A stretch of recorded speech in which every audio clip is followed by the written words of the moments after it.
Hey, Mark Rivet here with All Guitar Network News. News out of Nashville, Tennessee today that Gibson is launching a global search for missing shipping ledges from 1959-1960. The 1959-60 Gibson ledges contain the shipping records for all the Gibson guitars created during that year and documents an important period in Gibson's history, now seen as the pinnacle of Gibson's golden age. The 1959-60 shipping ledges in question disappeared from Gibson's archives around 30 years ago and may never have made the move with the company from Kalamazoo, Michigan to Nashville, Tennessee. Upon validation of the 1959-60 ledges' authenticity, the person who safely returns the books will receive a cool $59,000 cash reward and, maybe more importantly, no questions asked. In addition, Gibson is seeking to recover pre-1970 documents, blueprints, and unique Gibson historical assets, and will evaluate relevant items and individual reward terms on a case-by-case basis, but these may include cash, Gibson gift cards, instruments, and experiences.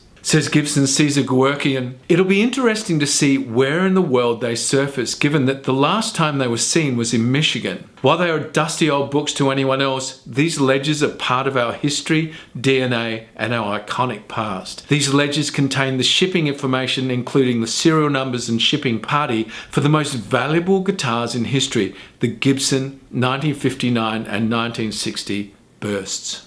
Rick Nielsen from Cheap Trick said, "It's no wonder that for the last 62 years, many of the top players, collectors, and dreamers have dubbed the original Gibson Les Paul produced in Kalamazoo, Michigan, by some of the greatest instrument builders, the Holy Grail. It held an unparalleled value back then with a price tag of $245.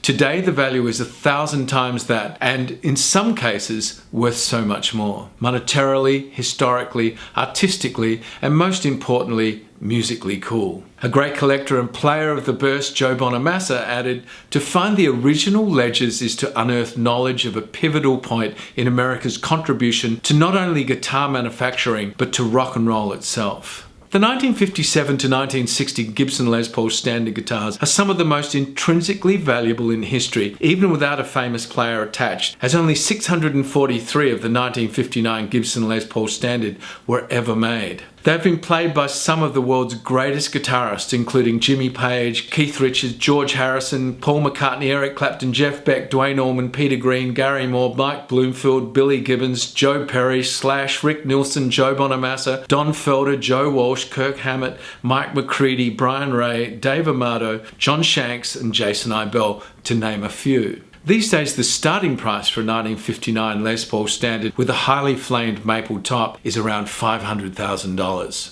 So if you think you may have something of value to Gibson, there's a 3-step process to get the ball rolling. Number 1, send validation requests to 59ledger@gibson.com or ledger@gibson.com. Emails must include a written description, photographs and/or video of the items, and a contact email and phone number. Number 2, the validation email request will be reviewed within 15 business days by the Gibson Historical Committee, composed of Cesar Guerquian, Matt Kohler, Mark Agnesi, and Jason Davidson.